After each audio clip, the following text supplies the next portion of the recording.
Amity कौन है जे आमको जगन्नाथ प्रसाद रे दुईटी दुकान जलखिया खावा पड़ला। हेलो गाइस, मु होची डीके। सकाळ जेहेतु मेघुआ पागड़ देछि तो सेथिपई मु आउ मो तीनटा सांग बाहरथिलु जलखिया खाया पई, से पुणी जगन्नाथ प्रसाद रे, जोटा कि आम भंजनगर टू मात्र 25 किलोमीटर दूर रे। मेघुआ पाग देछि तो रास्तार व्यू पूरा अलगा प्रकार पूरा थिला, आउ आमे एन्जॉय करि करि जाइथिलु।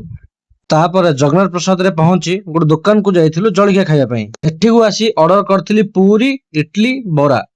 एठी खाइला पर टेस्ट एते भी खास नथिला, बट चलिवो। तापर आम रॉकी भाई कहले चलो अलगा कोठी खाइबा।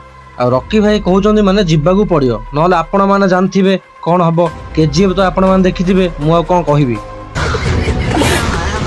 तापर आमे आसी पहुंचथिलु होटल तृप्ति रे, जोटा कि जगन्नाथ प्रसाद मेन रोड रे अछि। सेठी को आसी आमे ऑर्डर करथिलु पूरी, उपमा, बरा आ रावा डोसा आ गुलगुला। एबे आमे खाइबु, तापर कहिबु टेस्ट कोन केमिति थिला।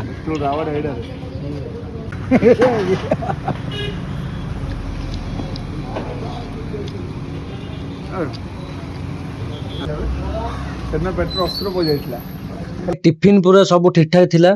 स्पेशली रावा डोसा पूरा केरकेरा लागिला, आ गुलगुला भी बढ़िया लागला। तो सेतिपई रॉकी भाई जाइकी आउ थरे गोटे रावा डोसा आनथिले। तापर टिफिन खाइबा सरला पर लास्ट रॉकी भाई आनथिले रसगोला। आउ आपण माने जदि एठी के खाइचंती कमेंट रे मते निश्चय जणेबे। आउ एठी को आसी रॉकी भाई ना कहले रसगोला पूरा फ्री।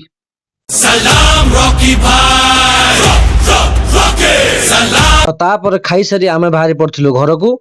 एमिति मिनी ब्लॉग देखबे पई मते लाइक आ सब्सक्राइब कर दियंतु। रहिली देखा हबो नेक्स्ट वीडियो रे। टाटा।